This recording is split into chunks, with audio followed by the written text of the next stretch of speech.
One True King. The Divided Region, Book 4 by D.J.J. Watson. Chapter 1. Wind howled through the valley as Thade and Ronan rode along the rocky trail that snaked through the mountainous terrain. They were members of the Old Watch, long considered the outpost of cowards, men who preferred to serve out hard labor instead of swinging from the gallows or rotting in a dank cell for their crimes.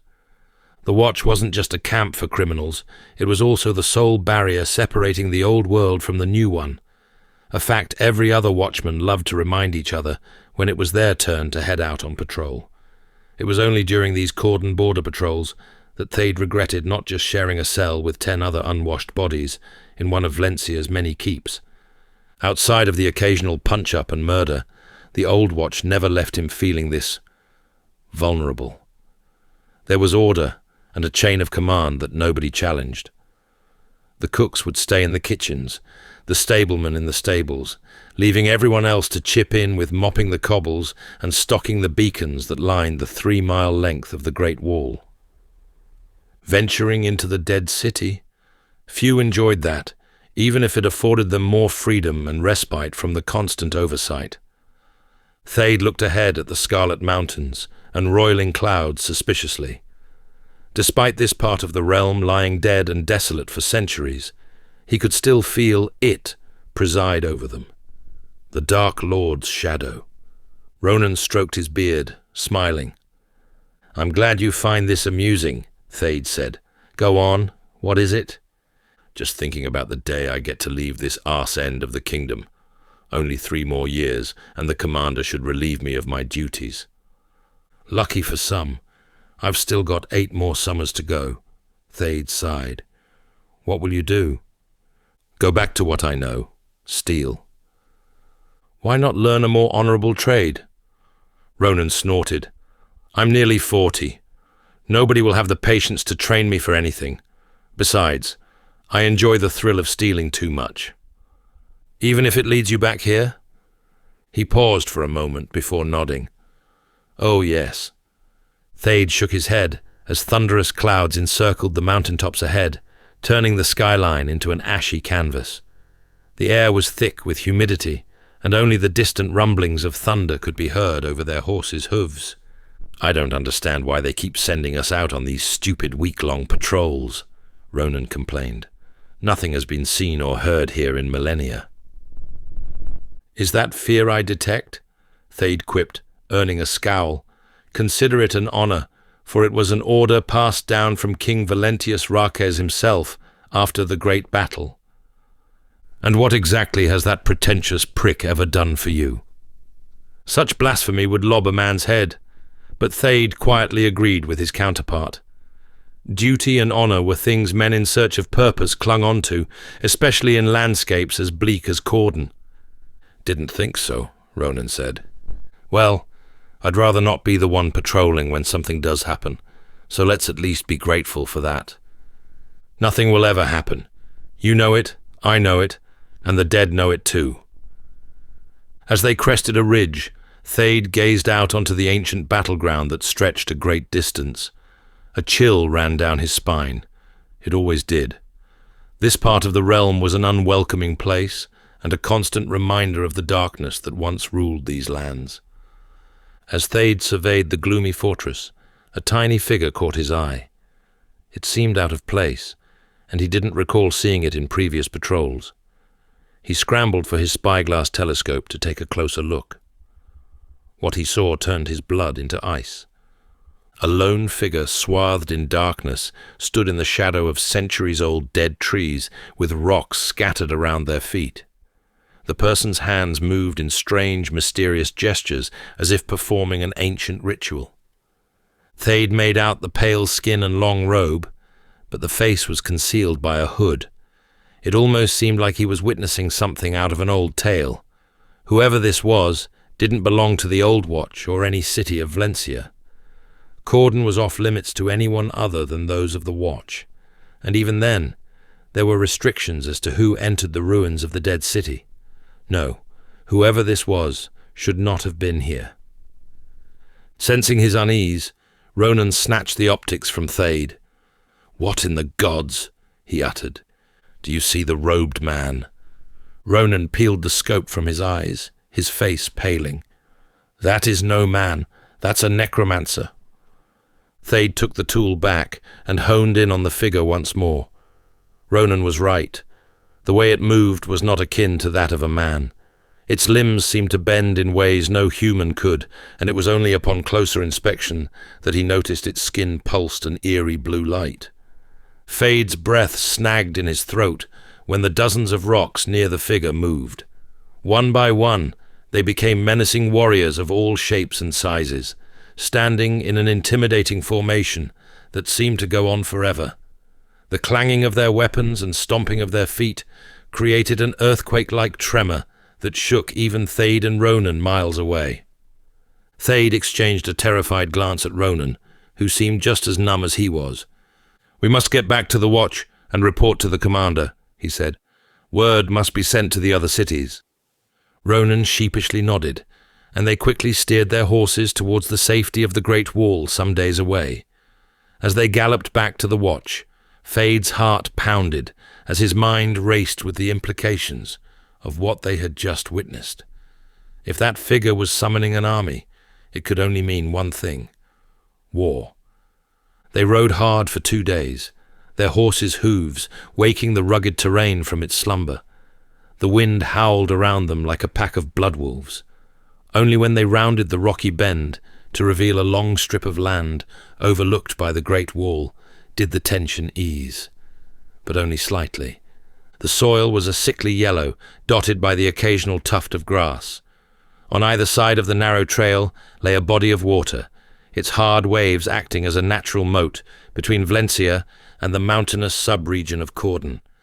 Up ahead, only a single retractable bridge separated their world from the ancient darkness they just witnessed. They pushed on with renewed vigor as the wall's great height cast a chilly shadow over them. Constructed of solid stone that not even the fiercest wind could penetrate, it kept watch over this dismal corner of Estos like an unnerved sentinel. As they approached the drawbridge, Thade announced their arrival to the guards standing across the water. The pair were met with stern looks and raised eyebrows. High above, hundreds of archers and watchmen, mere dots, gazed down at them, the lit beacons bending under the ungodly breeze. "You two are back early," one guard yelled, his voice laced with suspicion. Thade quickly recounted what they had seen in Kaudon, the strange figure and the army of living stones. The watchouts exchanged uneasy glances, and Thade could sense their dread. "You sure about this?" the guard asked. "I swear it on my life." The sentry looked at Ronan and then back at Thade. "You best speak with the commander. Lower the bridge." Thade and Ronan watched as the bridge slowly descended, creaking and groaning under its immense weight. The man motioned for them to come forward, and they rode across with anticipation. As they entered the Great Wall, Thade couldn't help but feel a sense of relief wash over him. The safety of the massive stone structure always gave him a sense of security, like nothing could touch him within its walls.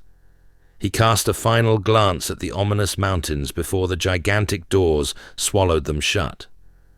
"Come," Ronan said. "We must find the commander." They dismounted their horses and broke into a light sprint across the watch's dreary courtyard. They pressed past other men doing their time, earning disgruntled looks, and made their way into the inner sanctum of the watch. It was a maze of dimly lit tunnels until they eventually found the commander in his chamber, poring over maps and reports. Gavric, a grizzled veteran with a beard white before its time, looked up. His eyes narrowed at the sight of Thade's panicked, breathless expression. "What is it?" he demanded. It seemed Ronan had lost his voice.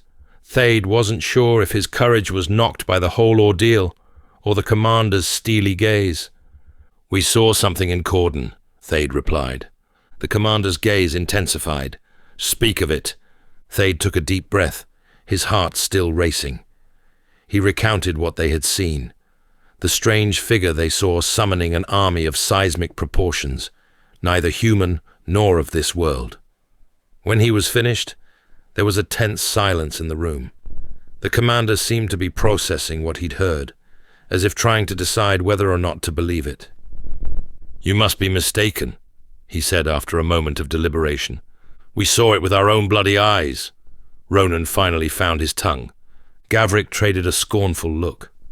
On any other day, he would have Ronan carrying sacks of wheat on his back for such insolence, but today was not any other day. They were dealing with something that could potentially threaten the lives of everyone in this kingdom. Gavrik leaned into his chair, releasing an exhale that was felt across the chamber. The mood was tense, the air charged with uncertainty. He looked at Thade and Ronan with a sharp eye, as if trying to discern something else from their faces. "If this is true, then this means—" His voice trailed. "He is stirring." The mere hint of Vrakor caused the lanterns to flicker and weave. It was as if his spirit had entered the chamber, bringing with him unspeakable dread. "It means facing a darkness that knows no mercy or boundaries. Vrakor's army is a force of nature that can level an entire kingdom in mere days. Should he or his army break through the Great Wall, then Vlencia will not be safe from its wrath."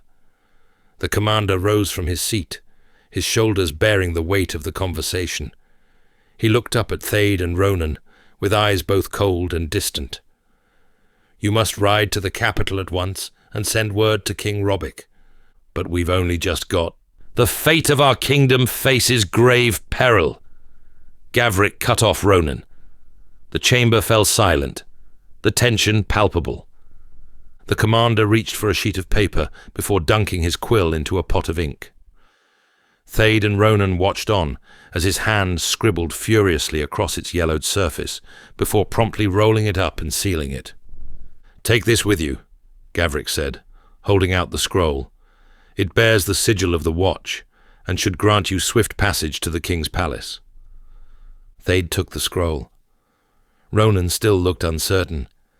"It takes an average horse 10 days to reach Istril. I suggest you take the fastest ones in the stables and get there in a week." Gavrik's voice took on a tremor that rivaled the one they felt in Kaudon. "Make haste before the death march comes." Chapter 2.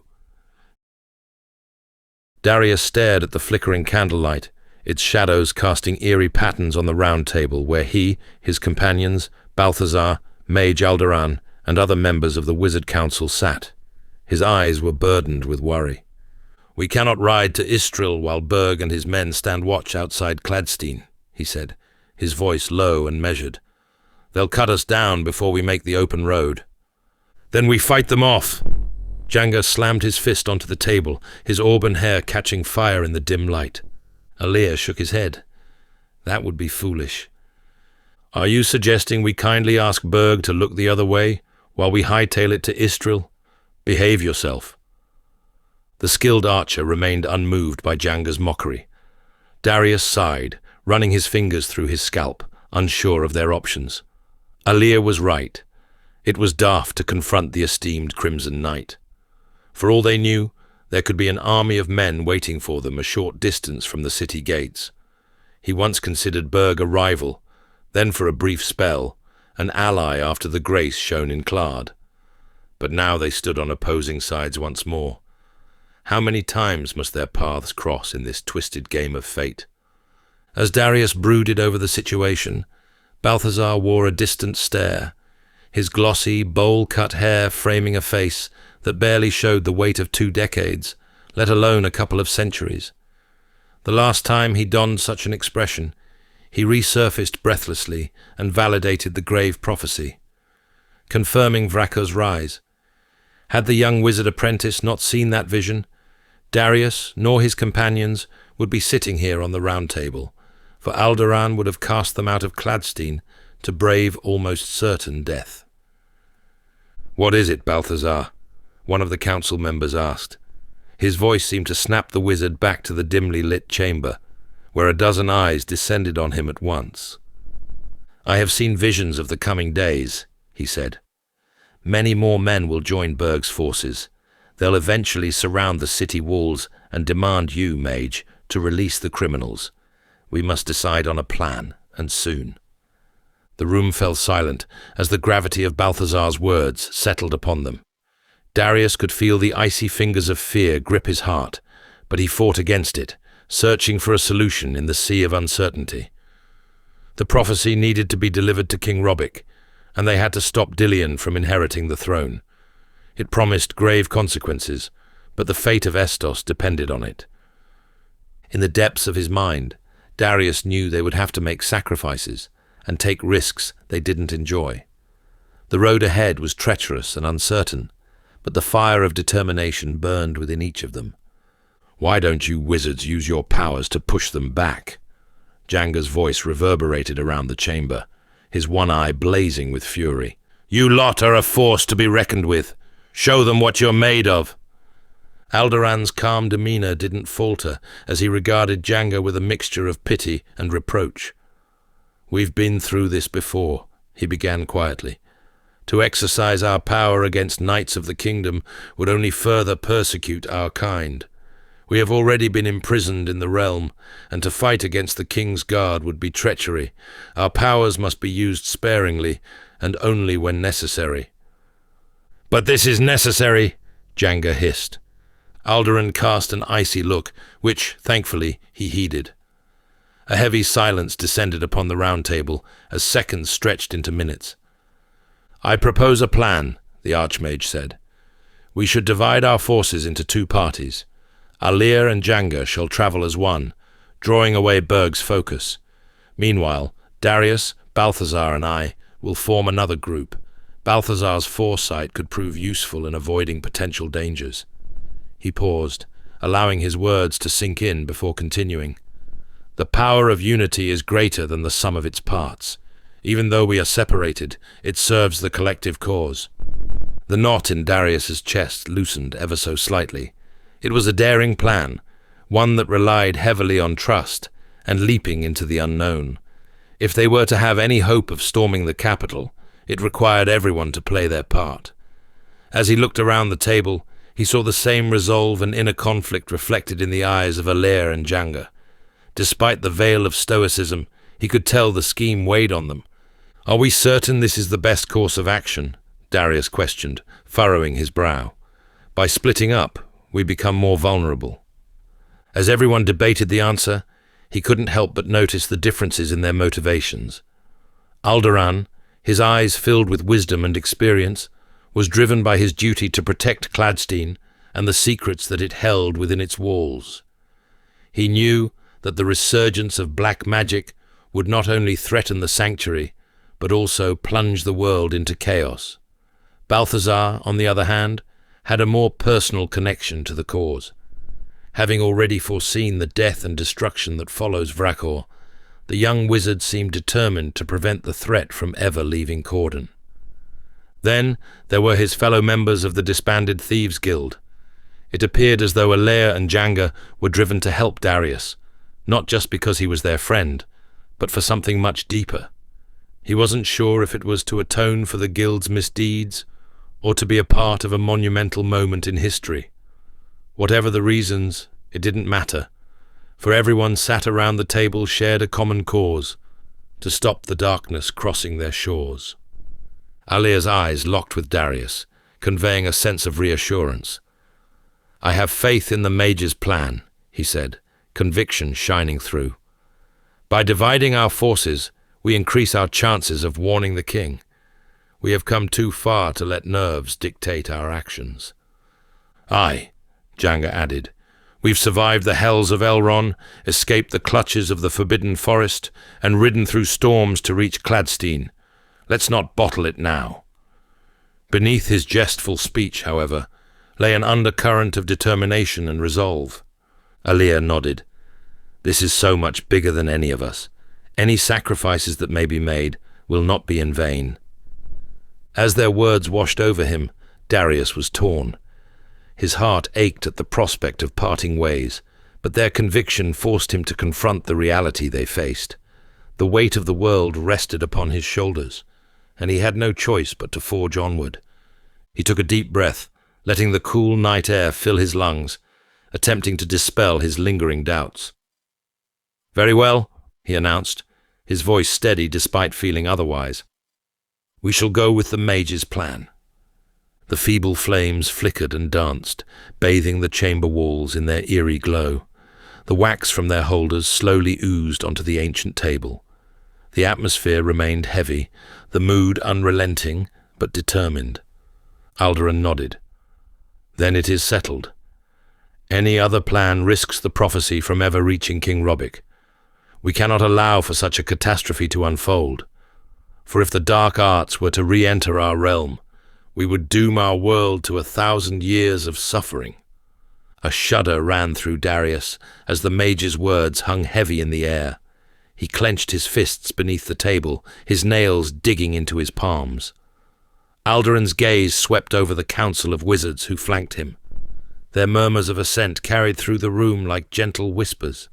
Tightening the grip on his staff, Alderaan continued, "Cladstein pledges its support to this plan, and we shall stand united against the forces that threaten us all. What happens once King Robic learns of these troubling tidings is anyone's guess, but we must trust that the sky gods will handle the rest." The silence that followed was laden with both resolve and trepidation. Every breath felt laboured, as if the surrounding air had thickened with their shared burden. Janga sat uncharacteristically still, while Aaliyah remained deep in thought. This would be a test like none other they had endured since fleeing Elrond. In these moments of great gravity, Darius's mind occasionally sculpted visions of a life that could have been if he ignored the seer's prophecy and did not return to Vlencia.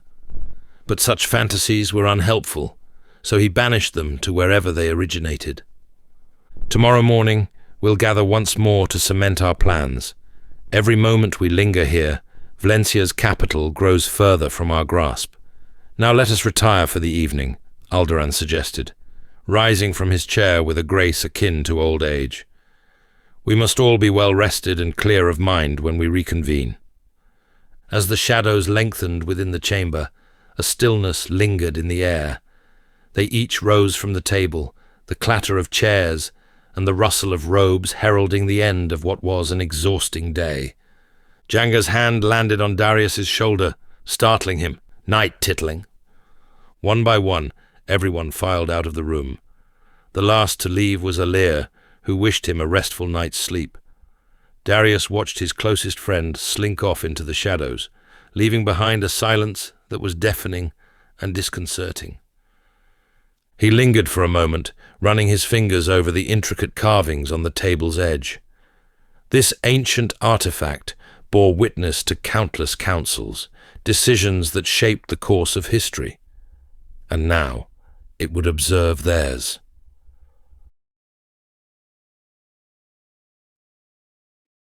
D.J.J. Watson here, and I know what you're thinking. What the hell happened to that smooth, suave British accent I was just listening to? Fret not, you're about to get back with him and the story in a jiffy. This is just a friendly reminder to let you know that you can buy the ad-free versions of these audiobooks over at my storehouse, which is just a fancy way of saying my own website. The link is in the description.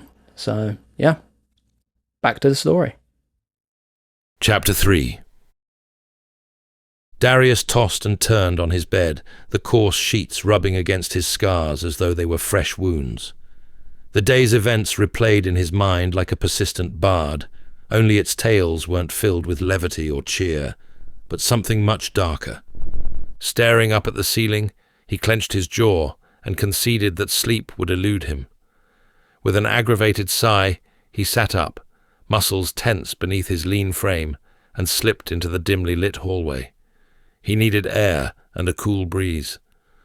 Ascending the tower's narrow staircase, his footsteps stuck to the chilly stone until he emerged onto the rooftop, where the full moon hung perfectly in the starry sky. Its silver rays cast a serene glow on the world below, offering peace to those who thirsted for it. Darius inhaled the air, closing his eyes. Something about the dead of nightfall calmed the troubles of his mind.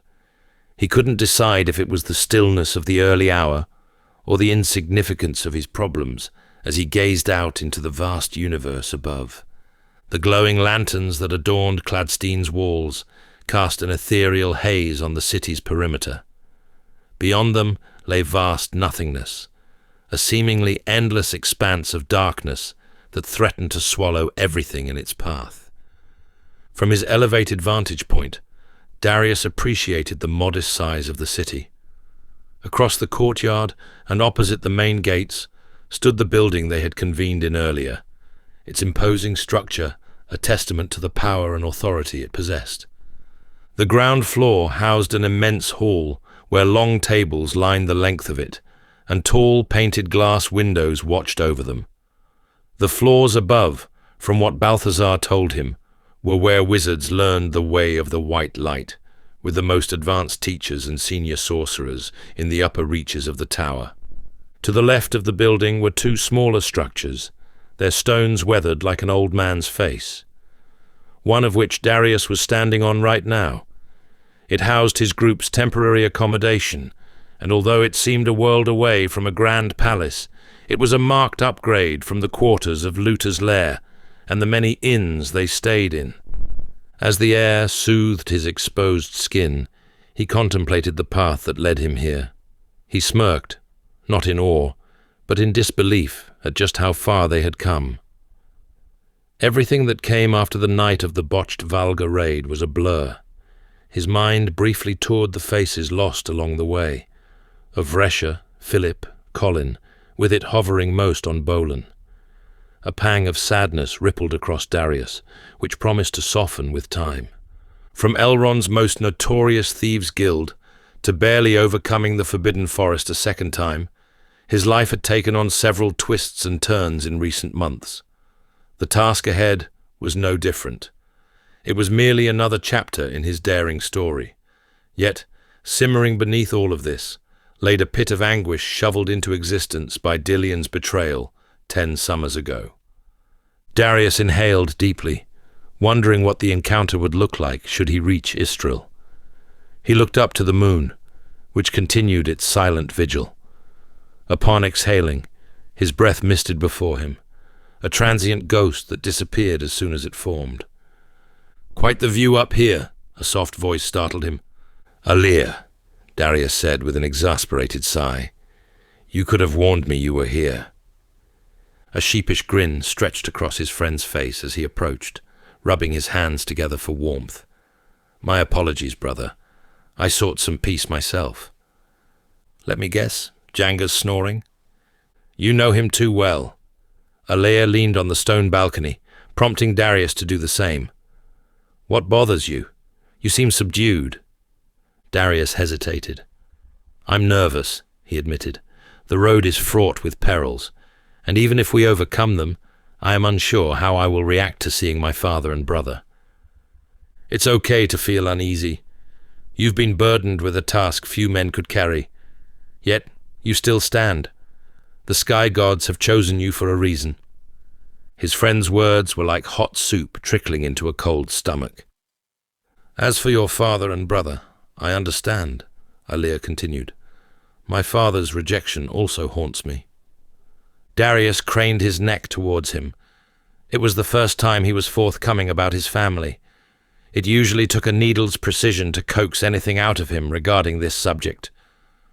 "I've spent years trying to prove to myself that archers can be just as deadly and worthy as swordsmen," Alir continued. "I assure you they are. A pity my father didn't share your view. No matter how many times he shoved a sword into my hands, I could never match the skill of my siblings. When I failed the blood and steel course, my name was synonymous with shame. It wasn't long after that I left and found the guild. I haven't seen or spoken to them since." "Why are you saying this now?" Darius asked. Alir turned to him, his features blank under the veil of night. "Because there may not be another time." A somber pause enveloped the rooftop. What is it with fathers forcing their ideals onto their sons? Darius reflected on his early pressures to abandon the Crimson Guard apprenticeship. He was thankful for not cowering to his father, but regretted how it strained their relationship. Alir shrugged. "Maybe it's their way of caring, or perhaps it stems from insecurity." "I'd hate to guess," the archer replied. If I am ever fortunate to bear sons of my own, Darius said, I vow to let them carve their own path in this world. And if you sire daughters instead, then I must have committed some grave sins in my previous life. Darius's quip sparked gentle laughter that seemed to last for minutes. It felt good to find lightness during such times. A gust of wind carried with it the scent of earth and trees as the pair gazed down at the darkened canopies that shielded the city from peering eyes. A faint symphony of rustling leaves and rushing streams filled his ears. Darius could see why many called this place a utopia. Even under the moon's gleam, one could appreciate its creation. "Tell me, brother," Aaliyah said, his pupils searching for something in the night sky. "Do you remember when we met?" "Of course. You were trying to steal my supper," he chuckled. "I'd just joined the guild, and I was starving." "Ah, yes. I was always out to prove myself back then." "Are you sure it had nothing to do with me being Southern?" Darius asked. "That might have played a small part in it." "To be honest, I'm unsure how I lasted so long. It was a tough place, even for Elronians," Aaliyah added, "so I can't imagine how you must have felt." "I was still numb from my exile, yet you did well to keep that quiet." "I had no choice," Darius said.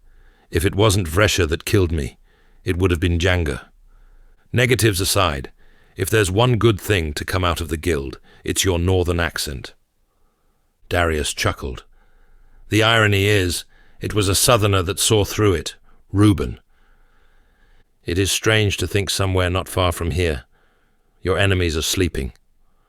Or standing atop the palace rooftop, seeking solace from the heartburn my return is likely causing." "Perhaps," Aaliyah replied. "All the more reason to enjoy these quiet moments while we can. We'll wish for them in the coming days when our strength is tested." Darius sensed there was more to those words than his friend let on, like there was a shadow hanging over them. He wanted to pry, for many guarded burdens had been lifted tonight, but something warned him against it. "I still think about that night, you know." A tense silence came between them. "Every day I see his face." The boy. Darius's lips formed a grim line. He saw the faint edges of the archer's throat bob as he nodded. "There is nothing you can—" "That's precisely the point. I can do nothing," Aaliyah interjected in a resigned tone. "I cannot bring him back, nor can I mend the pain his parents still carry to this day. No father should find their boy lying like that on the—" His voice became choked with emotion. Darius squeezed his shoulder. "I know. No amount of gold and silver I send them will ever ease this burden," Aaliyah added, "but it makes me sleep a little easier on those tougher nights." "You've been giving them coin?" Darius asked, genuinely surprised. "Once every couple of months or so, whenever our plunder's allowed." He shrugged. "I never knew." Darius's voice trailed off. "It's my sin to carry, and one I'm doing my best to make good on every day. It's the real reason I am here." His admission threw Darius. "If there's even only a small chance I can help save thousands of fathers and mothers from finding their child dead, then I must do it." "Wow," was all Darius said, more a mutter than anything else. "I love you immensely, brother, and there aren't many hells I wouldn't wade through with you, but this is utter madness. You and me, standing atop a roof in Cladstein, while some of the oldest mages sleep somewhere beneath us, trying to stop the Dark Lord from spilling into the realm." Aaliyah snorted. Darius couldn't help but chuckle. He was right. It was madness when it was said like that. "Well, for what it's worth, I couldn't have done it without you." "You possess more strength than your confidence allows," Aaliyah replied, inviting a thoughtful silence. "But I'll take the compliment." The breeze picked up as Darius gazed out across the darkened landscape. There, beyond the city's borders, lay only emptiness, a vast expanse of black, interrupted only by a cluster of orange dots no more than 2 miles away. Because of their proximity, he assumed they belonged to Berg and his men. "Speaking of strength," he began, his voice dropping barely above a whisper, I often wonder how Alicia is faring. Are her people respecting her? Does she still have their loyalty? More and more questions raced across Darius's mind, each one like a spark threatening to ignite a blaze of worry. Alea nodded, his gaze unmoved from the horizon. To be thrust into leading her tribe, and all the politics that come with that, must be difficult, he replied. That said, from the short time I got to know her, she's more than capable. Darius took another deep breath as he considered Alea's words, allowing the cool night air to fill his lungs. Thank you, he said, studying the distant glow of Berg's possible encampment before extending a hand to Alea. There are no words that can express my gratitude for the support you've shown me over the years, especially these past few months. An appreciative smile stretched across Alea as he pulled Darius in for a hug. At least us rejected sons are good at something. The tapestry of stars watched over their embrace as Darius drew strength from their friendship. Together, they had weathered countless storms and arose stronger than ever, their bond forged in the fires of adversity and tempered by their unwavering faith in one another. Come, let's try to get some rest, Darius suggested, his voice filled with newfound determination. As they turned to descend the tower, a figure emerged from the shadows, sending a jolt of surprise through them both. The newcomer was a wizard, his pale robes billowing around him like a wraith in the moonlight. His eyes were wide and frantic, as if he had seen something that shook him to his core. Forgive my intrusion, he stammered, his voice trembling with urgency, but Alderaan requests your presence in his quarters immediately. Alea's brow furrowed, and Darius sensed his newfound optimism evaporate. Has something happened? Darius asked, his voice taut. Please, the sorcerer said. The mage will explain everything. Chapter 4. As they approached the door to the quarters, the worried wizard hesitated, gathering himself before raising a trembling hand to knock. The sound was swallowed by his heavy breathing, leaving only the thudding of Darius's pulse as the doorway creaked open. Tension permeated every corner and crevice of the room like fog. Shadows danced on the walls from the flickering candlelight, casting sinister forms that seemed to mock the gravity of their gathering. Alderaan's quarters were filled with arcane relics, ancient tomes, and peculiar trinkets, all evidence of the centuries he had spent studying the magical arts. Yet, despite the fascinating spectacle around them, Darius could hardly bring himself to look away from Balthazar's ashen face. He glanced at Alea, whose usually measured eyes were also filled with concern. They shared a silent moment of understanding, aware that whatever had brought them all together must be of grave importance. The mage sat quietly next to a study table, layered with scrolls and open books, his thin robe wrapped around his aged frame like a shroud. What in the void is going on? Janga entered the room with his escort. Going by his bloodshot eye and the scowl he carried, he had been awoken at precisely the wrong point. He looked at everyone. Isn't it a bit late for a mother's meeting? When nobody replied, he slumped beside Darius and Alea with a huff that could be felt in Elrond. My apologies for waking you all, but this matter couldn't wait until the morning. Alderaan's calm voice only amplified the tension. Balthazar, please share your vision with us. The young wizard's eyes greeted them all, filled with an unsettling mixture of fear and determination. Whatever he had seen shook the character out of him. Drawing a deep breath, he spoke. The king's health is rapidly deteriorating. I saw him. His illness is besting him in ways no royal physician can stem, and I keep seeing the significance of this coming Sunday. What about it? Darius pressed. Balthazar hesitated, concern gripping his laddish frame. I fear this is when the sun will set on Robbic's reign. Darius gazed down at the stone floor, anger and dread warring within him. His father's impending death filled him with an unexpected sorrow. This was compounded further by an overwhelming sense of duty to protect the kingdom from his treacherous brother and the prophecy that was yet to pass.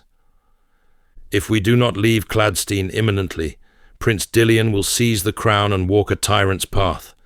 We cannot afford this to happen. It will doom us all, the wizard added.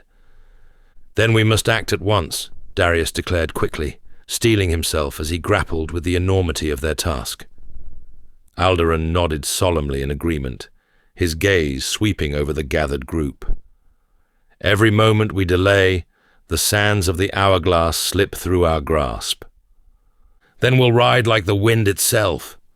Janga suddenly grew a few inches taller. As their voices melded together in resolute defiance, Darius felt the sting of sweat against his palms. Could they truly reach Istril in time? We must keep faith, Balthazar added. Faith alone cannot carry us there. We need a plan, Alderaan replied.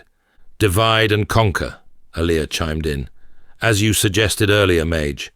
We'll split into two parties, traveling different routes. This way, we increase our chances of evading capture and reaching the city in time. Darius affirmed with a nod.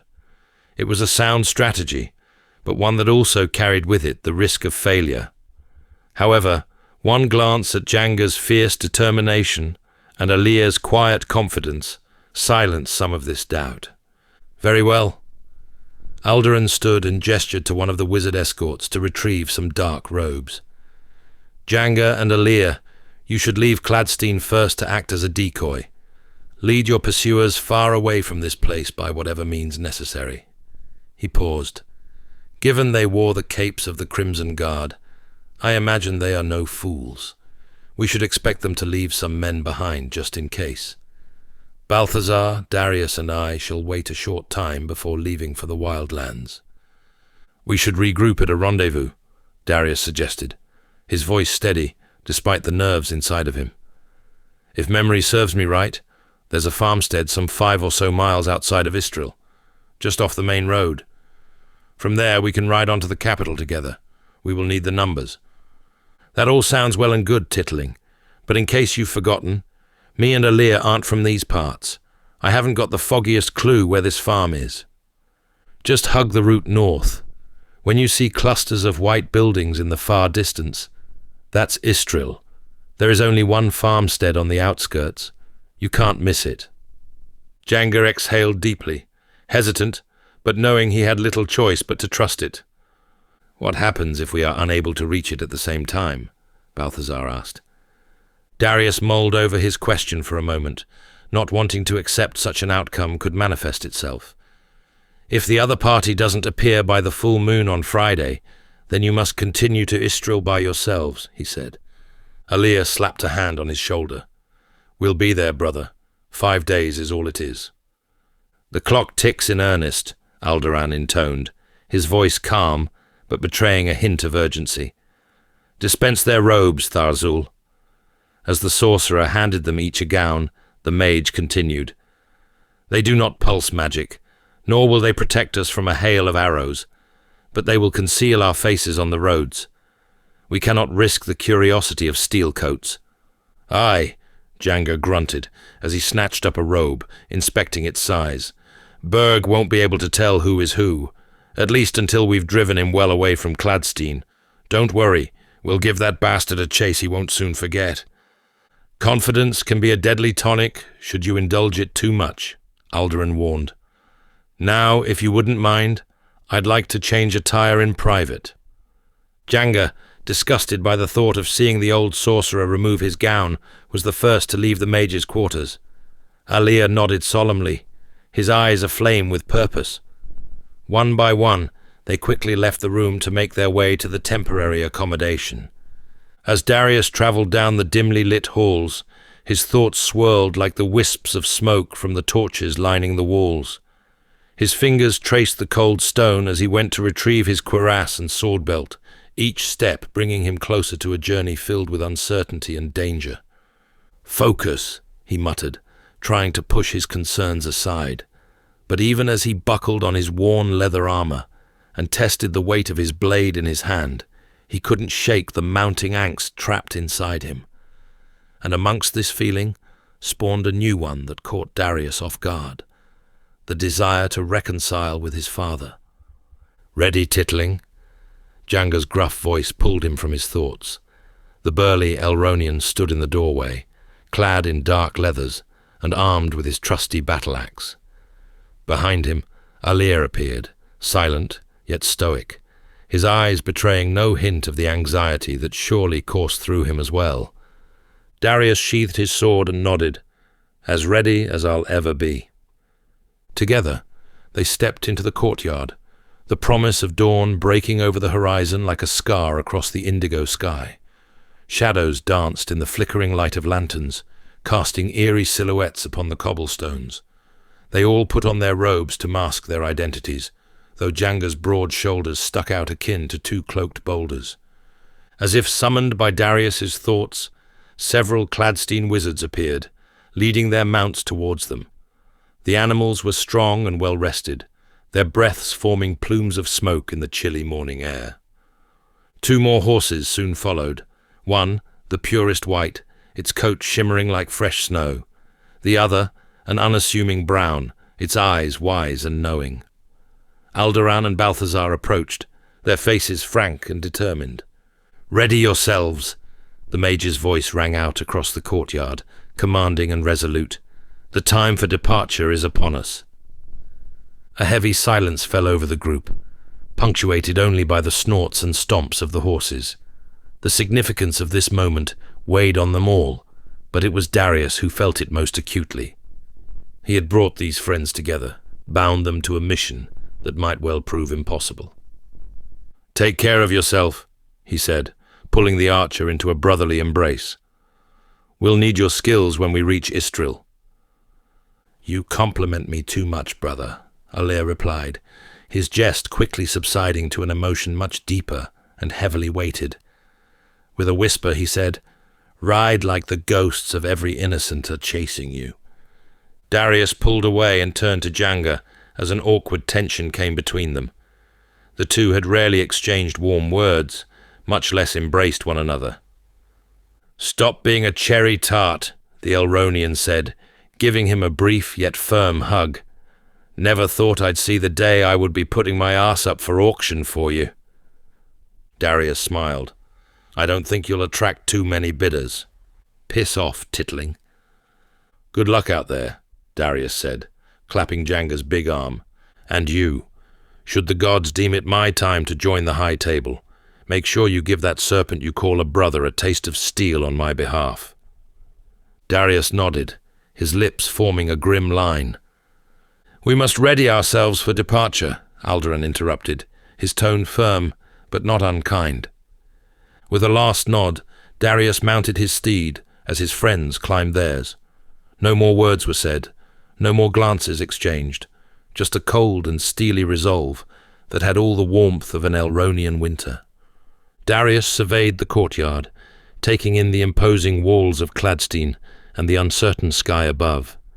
Anxiety bubbled beneath his stoic exterior, clawing at his insides like a hungry beast. His heart pounded against his chest, every beat echoing in his ears as he gripped the reins tightly. The fate of the kingdom rested upon them. Their success or failure held the power to change everything. Would they be able to prevent the dark future that the prophecy foretold? Or would they crumble beneath the pressure? With that, they turned their horses towards the open gates of Cladstein as daybreak loomed ever more above them. "Remember, Friday by full moon," Darius called out. 5 days from now, at the farm," Janga confirmed, clapping Alir on the back. "See you then." Alir inclined his head. "May the gods watch over us all." With that, they pulled up their hoods and spurred their horses into a gallop. Darius watched as the thunderous hooves propelled their ever-shrinking forms through the gates until nothing except morning birdsongs could be heard. When the heavy doors closed behind them with an ominous thud, the air dropped by a few stark degrees, as if Janga and Alir had taken the warmth with them. "Clear the noise in your mind," Alderan said. "We have our own path to tread, as they have theirs." Darius nodded, swallowing the lump in his throat.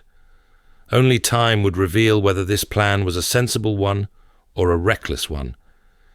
With a deep breath, he readied himself for the challenges that lay before them, knowing that every step they took brought them closer to their destiny or their doom.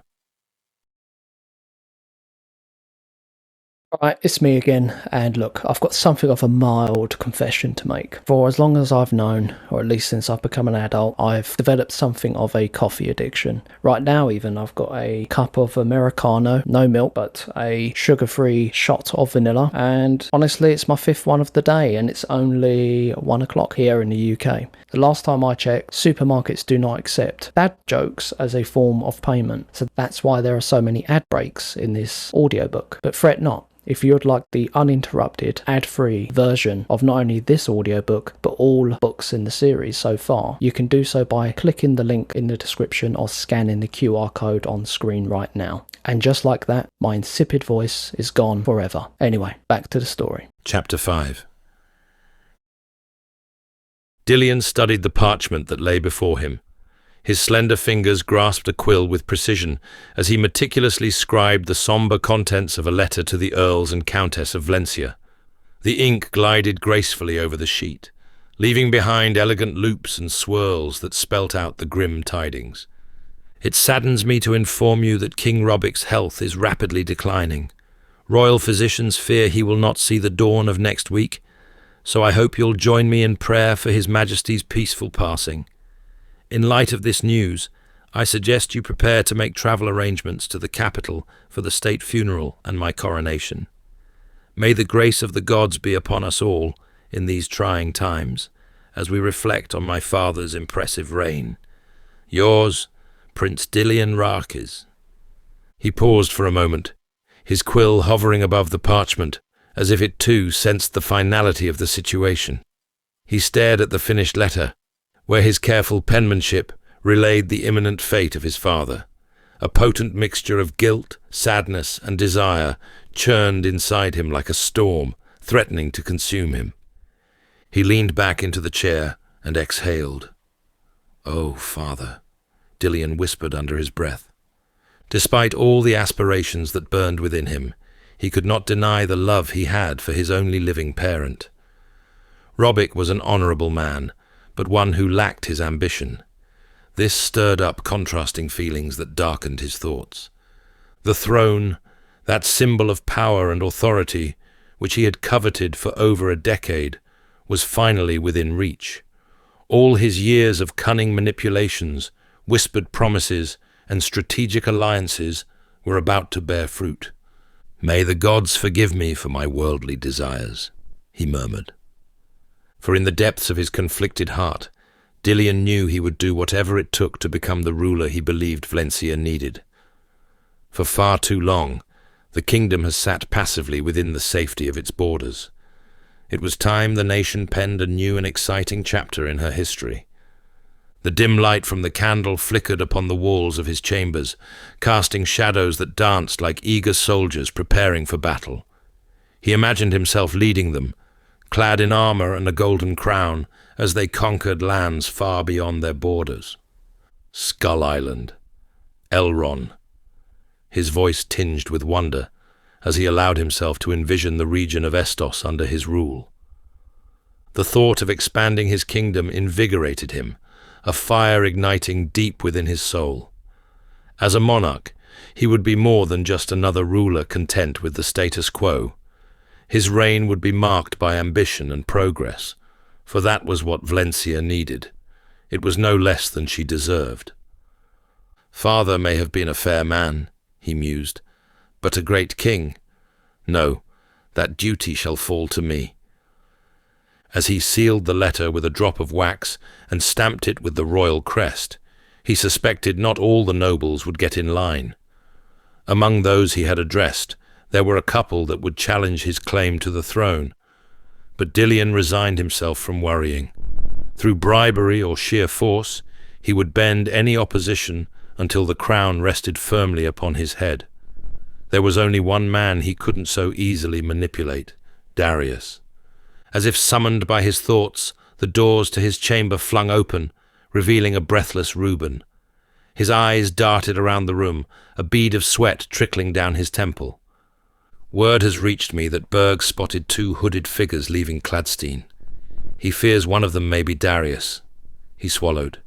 He has given pursuit, and ordered some of his men to keep watch in case it is an attempt to decoy. Dillian's face twisted. The mere mention of his brother's name sent a shiver down his spine, the dread gnawing at his insides. His hands trembled slightly as he reached for his goblet and took a mouthful of its contents. His thoughts raced, a torrential river threatening to drown him.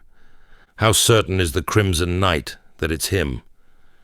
Nothing is definite yet, Reuben admitted.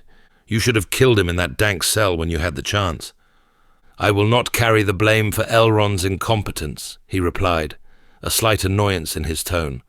Darius was in a Valga prison, not an unguarded homestead. He defies death every time, Dillian spoke with a seething jealousy, not noting his ally's frustration. He stared, looking at the walls for some reassurance. The weight of his ambitions bore down upon him, crushing him beneath their magnitude. Each hour Darius remained alive. Everything he had worked so tirelessly towards was at risk of catching fire. He lived in the most hostile place a Vlencian could for over 10 years, Dillian scathed. He survived the Forbidden Forest not once, but twice, and now here he is, moving around unhindered in the kingdom that had cast him away forever. This has all the makings of a heroic tale. He slammed a fist on the table, causing his cup and quill to leap. This shouldn't be happening. Reuben flinched at the sudden outburst, but he knew better than to argue with the prince when he was in this state. His good fortunes puzzle me too. We must respond quickly, Dillian growled. Should we consider sending word to Alistair and the king? It's only a matter of time before they catch scent of this kingdom-wide manhunt. The king is dying, Dillian snapped. He doesn't possess the mental or physical fortitude to deal with such a task. No one can learn of this, you hear me? But do you understand? Reuben nodded. Good. He stood. Mobilize every swordsman you know. While Berg and his men are elite Crimson Guards, my hold on him won't last forever. Go now, Dillian urged, sitting back down, his fingertips finding his goblet once more. He stared into the wine, seeking solace in its depths. Also, see that this reaches the nobles without delay. He handed over the sealed letter. Reuben replied with a half bow before departing to carry out his orders. As the door closed behind him, Dillian felt a cold sweat break out across his brow. Every beat of his heart pounded in his ears, a ticking clock counting down the seconds until his carefully crafted plans would unravel. Damn you, dear brother, he seethed, his voice barely a whisper, yet heavy with malice. You've been gone for years, and now when I'm only moments away from the throne, you choose to return. Dillian clenched his fists, anger coiling in his chest like a serpent preparing to strike. He knew that if Darius somehow did the impossible and reached Istril, Alistair and his father would take his brother's side, for their suspicions of him had only deepened with time. No, he couldn't let this happen. They believed Darius to be dead, and he planned to keep it that way. As his mind raced with dark thoughts, he found himself drawn to the window that overlooked the castle courtyard. He gazed down at the soldiers below, wondering which among them would betray him if given the chance. A chilly breeze blew through the crack, jolting him as if fate itself were warning him of the perilous game he played. He turned away and refused to let it consume him. No matter the cost, he would not falter. He would not fail. With that vow, Dillian returned to his desk, his quill poised and ready to pen more letters to his soon-to-be subordinates, a smile stretching across his face.